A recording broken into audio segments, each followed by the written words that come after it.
Why on earth is the Trump administration talking about building nuclear reactors on the moon? We kind of need to build them here first. US Transportation Secretary and acting head of NASA, Sean Duffy, issued a directive to design a lunar-ready nuclear reactor by the end of the decade. Now, there's nothing inherently wrong with wanting to develop nuclear power for the moon. If we are ever to build a lunar base, we'll need a reliable source of power, and nuclear power is pretty reliable.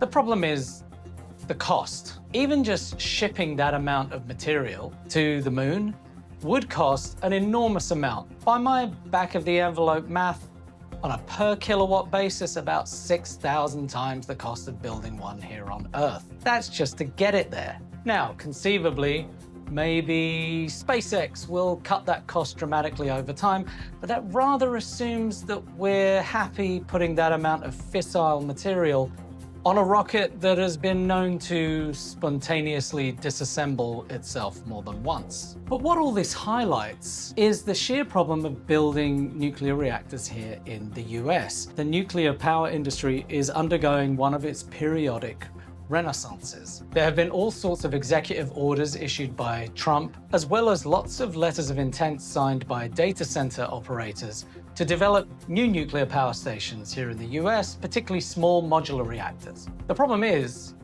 no one's actually building one, not a commercial one. We have very high stock prices for nuclear startups and a lot of government push, but not really any kind of demand pull from the private sector yet to actually build one. Nuclear power is carbon-free. It generates enormous amounts of power, and it does that most hours of the day. Our difficulty is that nuclear power has a track record of taking a long time to build and generally running past the budgets and schedules that we set for it. Just getting a nuclear reactor that is cost-effective, reliable, and ready to go just here in the United States within the next 5 to 10 years is a moonshot in itself.